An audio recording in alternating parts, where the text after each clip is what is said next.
Hi hello guys, very good morning. ಎಲ್ಲರೂ ಹೇಗಿದ್ದೀರಾ?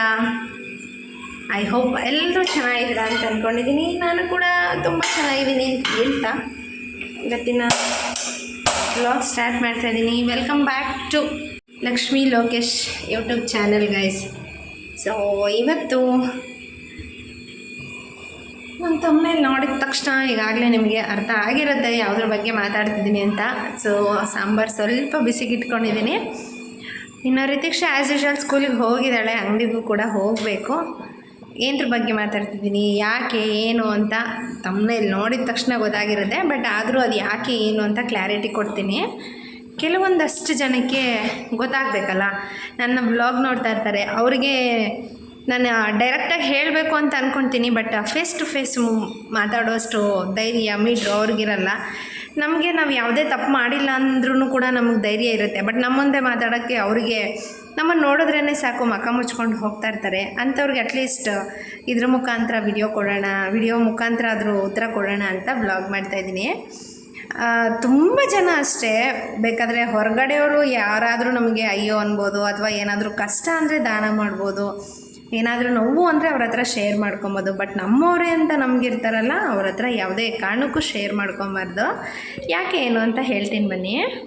ಯಾಕೆ ಶೇರ್ ಮಾಡ್ಕೊಬಾರ್ದು ಅಂತ ಫಸ್ಟ್ ಹೇಳ್ಬಿಡ್ತೀನಿ ಗೈಸ್. ಯಾಕೆ ಶೇರ್ ಮಾಡಬಾರ್ದು ಅಂದರೆ, ಮುಂದೆ ತಿಳ್ಕೊತಾರೆ, ನಿಜವಾಗ್ಲೂ ತುಂಬ ಚೆನ್ನಾಗೇ ತಿಳ್ಕೊತಾರೆ. ಆದರೆ ಹಿಂದೆ ನಮ್ಮ ಬೆನ್ನಿಗೆ ಚುಚ್ಚೋದೊಂದು ಕಡಿಮೆ ಅಷ್ಟೇ, ಆ ಥರ ಮಾತಾಡ್ತಾರೆ. ಅದರಲ್ಲೂ ಸ್ವಂತದವರೇ ಅಷ್ಟೇ ಆ ಥರ ಮಾತಾಡೋಕ್ಕೆ ಸಾಧ್ಯ ಇರೋದು. ಅದಕ್ಕೆ ನಾನು ಯಾವಾಗಲೂ ಅಷ್ಟೇ, ನೀವು ಎಷ್ಟು ಅಂದ್ರೂ ಅಷ್ಟೇ, ಎಷ್ಟು ಬಿಟ್ರು ಅಂದರೆ ಅಷ್ಟೇ, ನನ್ನ ಪಾಲಿಸಿ ನಾನು ಕಾಲೇಜ್ ಡೇಸ್ ಇದ್ದಾಗಲಿಂದನೂ ನನಗೆ ಅನುಭವ ಆಗಿರೋದು. ಬಟ್ ಎಲ್ರಿಗೂ ಅದೇ ಥರ ಇರುತ್ತಾ ಇಲ್ವಾ ಅನ್ನೋದು ಗೊತ್ತಿಲ್ಲ. ನನಗೇನು ಅನುಭವ ಆಗಿದೆ ಅದನ್ನು ಹೇಳ್ಕೊಡ್ತೀನಿ. ನನಗೆ ಆ್ಯಕ್ಚುಲಿ ಅನುಭವ ಆಗಿರೋದು, ಹುಡುಗರು ಬೇಕಾದರೆ ಹುಡುಗಿರಿಗೆ ಸಹಾಯ ಮಾಡ್ತಾರೆ, ಹುಡುಗಿರಿಗೆ ಯಾವತ್ತೂ ಸಹಾಯ ಮಾಡಲ್ಲ. ಮದುವೆ ಆದಮೇಲೆ, ಅದು ಕಾಲೇಜ್ ಡೇಸಲ್ಲಿ ನನ್ನ ಮೈಂಡಲ್ಲಿದ್ದಿದ್ದು. ಮದುವೆ ಆದಮೇಲೆ ಇವಾಗ ಏನು ಅನಿಸುತ್ತೆ ಅಂದರೆ, ಕೆಲವೊಂದಷ್ಟು ಜನ ಒಳ್ಳೆಯವರು ಇರ್ತಾರೆ ಹೆಂಗಸರು, ಕೆಲವೊಂದಷ್ಟು ಜನ ಇಲ್ಲಿದ್ದು ಅಲ್ಲಿಗೆ ತಂದು ಹಾಕೋದು ಪ್ರಯತ್ನ ಪಡ್ತಾ ಇರ್ತಾರೆ. ಅದರಲ್ಲೂ ಇತ್ತೀಚೆಗಂತೂ ನನಗೆ ತುಂಬ ಪರ್ಸ್ನಲಿ ಹರ್ಟ್ ಆಗಿದ್ದು ರಿಲೇಷನಲ್ಲಾಗಿರ್ಬೋದು.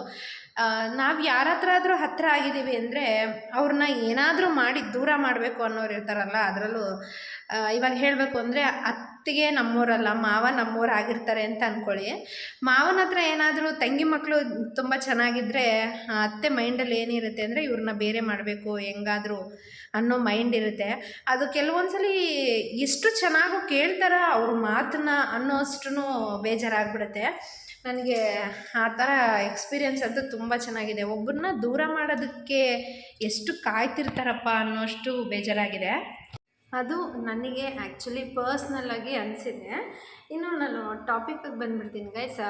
ಹೇಳಿದ್ದೆ ನಾನು ಯಾಕೆ ಆ ವಿಚಾರನ ಹೇಳ್ತಾ ಇದ್ದೀನಿ ಅಂತ ಹೇಳಿದ್ರೆ, ಅತಿ ಆಸೆ ಗತಿ ಕೇಳು ಅನ್ನೋದಾಗಿರ್ಬೋದು, ಅಥವಾ ನಿನ್ನೆ ನನ್ನೊಂದು ಇನ್ಸಿಡೆಂಟ್ ನಡೀತು. ಏನು ಅಂದರೆ, ನನ್ನ ಕಣ್ಣು ಮುಂದೆಯೇ, ನಮ್ಮ ಮನೆಯಲ್ಲಿ ನಮ್ಮ ಕಣ್ಣು ಮುಂದೆಯೇ ಬೆಳೆದವರು, ನಮ್ಮ ಹತ್ರನೇ ಈಸ್ಕೊಂಡು ನಮ್ಮ ಹತ್ರ ತಿಂದು ನಮಗೆ ಬೆಳೆದವರು ಈಗ ಚೆನ್ನಾಗಿರಲಿ, ಭಗವಂತ ಅವ್ರಿಗೆ ಕೊಟ್ಟಿದ್ದಾನೆ ಅಂತ ಹೇಳಿದ್ರೆ ಅದು ನಾವು ತಪ್ಪು ತಿಳ್ಕೊಬಾರ್ದು. ನಮ್ದಲ್ಲ ಅದು ಅನ್ನೋ ಇದರಲ್ಲೇ ನಾವಿರ್ತೀವಿ. ನಮಗದು ಬೇಕಾಗೂ ಇಲ್ಲ. ಬಟ್ ಆದರೆ ನಾವು ಎಷ್ಟೇ ದುಡಿದ್ರು, ನಾವೆಷ್ಟೇ ಬೆಳೆದ್ರು, ನಾವೆಷ್ಟೇ ಮುಂದುವರೆದ್ರು, ನಾವು ಒಬ್ರಿಗೆ ಕೊಡೋಷ್ಟು ಬೆಳೆದ್ರೂ ಕೂಡ ನಾವು ಬಂದಿದ್ದ ದಾರಿ ಇದೆಯಲ್ಲ, ಅದನ್ನು ಯಾವತ್ತೂ ಮರಿಬಾರ್ದು. ಯಾಕೆಂದರೆ ನಾನು ಇವತ್ತಿಗಿಂತ ನಾನು ಮುಂಚೆ ಹೆಂಗಿದ್ದೆ ಅನ್ನೋದನ್ನು ಹೇಳ್ಬಿಡ್ತೀನಿ ಗೈಸ್.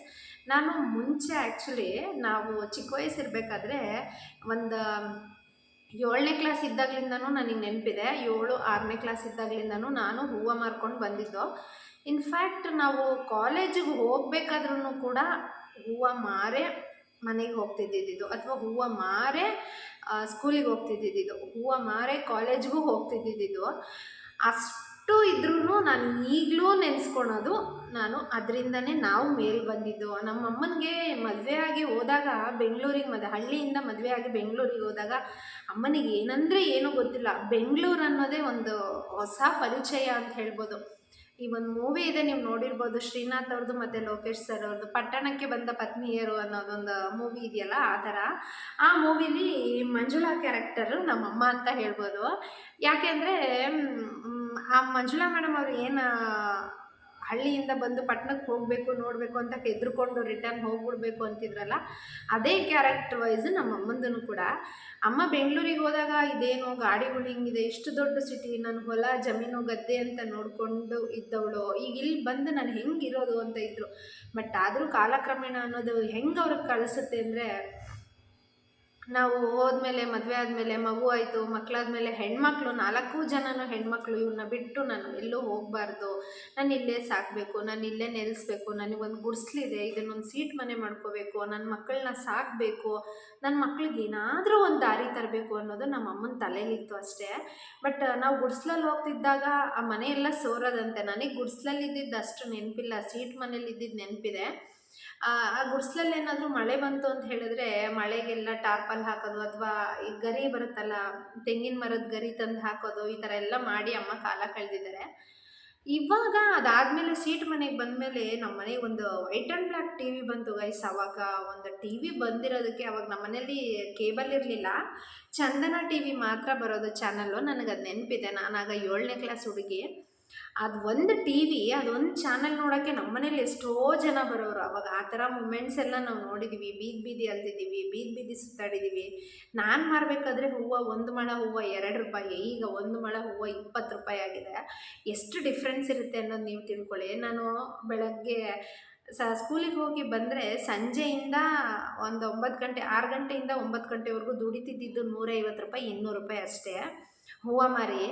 ಈಗ 1 ಅವರ್ ಕೂಲಿ ಕೆಲಸಕ್ಕೆ ಹೋದ್ರೂ ಕೂಡ 200 ರೂಪಾಯಿ ಬರುತ್ತೆ. ಎಷ್ಟು ಮುಂದುವರೆದಿದೆ ಅಂತಂದರೆ ನೀವೇ ತಿಳ್ಕೊಳ್ಳಿ. ಬಟ್ ಆ ಕಷ್ಟ ಎಲ್ಲ ಪಟ್ಟು ಅಮ್ಮ ಚೇಂಜ್ ಆಗಲಿಲ್ಲ. ನನ್ನಮ್ಮ ಈಗಲೂ ಅಷ್ಟೇ, ನನಗೆ ನನ್ನಮ್ಮ ಚೇಂಜ್ ಆಗಿಲ್ಲ. ಯಾವ ಥರ ಅಂದರೆ, ಅಲ್ಪನಿಗೆ ಐಶ್ವರ್ಯ ಬಂದರೆ ಅರ್ಧರಾತ್ರಿಲಿ ಕೊಡೆ ಹಿಡಿದ್ರು ಅಂತಾರಲ್ಲ, ಆ ಥರ ಕೆಲವರು ನಮ್ಮ ನೈಬರ್ಸಲ್ಲೇ ತುಂಬ ಜನ ಇದ್ದಾರೆ. ನಮ್ಮಮ್ಮ ಈಗಲೂ ಅಷ್ಟೇ, ನಮ್ಮಮ್ಮ ಬಾಡಿಗೆ ತೊಗೊಂಡ್ರು, ಅಷ್ಟು ಕಷ್ಟ ತೋರಿಸಿದ್ರು.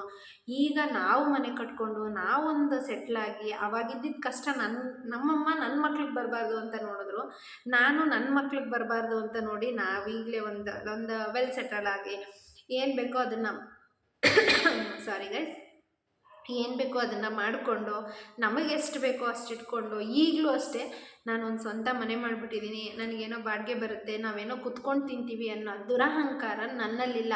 ನನಗಿನ್ನೂ ಅಷ್ಟೇ, ಅಂಗಡಿಗೆ ಹೋಗೋಣ, 10 ರೂಪಾಯಿ ದುಡಿಯೋಣ, ಇವತ್ತೇನಾದರೂ ಒಂದು 100 ರೂಪಾಯಿ ವ್ಯಾಪಾರ ಆದರೆ ಆ 100 ರೂಪಾಯಲ್ಲಿ ಏನಾದರೂ ತರ್ಬೋದು, ನನ್ನ ಮಕ್ಕಳಿಗೆ ಏನಾದರೂ ಆಗುತ್ತೆ, ಆ 100 ರೂಪಾಯಿಂದ ಬೇರೆ ಏನಾದರೂ ಐಟಮ್ ತರಿಸೋಣ, ಇನ್ನೂ ಚೆನ್ನಾಗಿ ದುಡಿಯೋಣ, ಏನಾದರೂ ಸಾಧಿಸೋಣ ಅನ್ನೋದು ನನಗೀಗಲೂ ತಲೆಯಲ್ಲಿದೆ. ನಾನು ಬೆಂಗಳೂರಿಂದ ಹಳ್ಳಿಗೆ ಬಂದಿದ್ರು ನಾನು ಹೊಲ್ದಲ್ಲಿ ಮಾಡೋಕ್ಕೂ ಸೈ, ಮನೇಲಿ ಶೋಕಿ ಮಾಡೋಕ್ಕೂ ಸೈ, ಹೊರಗಡೆ ಸುತ್ತೋಕ್ಕೂ ಸೈ, ಆ ಥರ ಇರ್ತೀನಿ.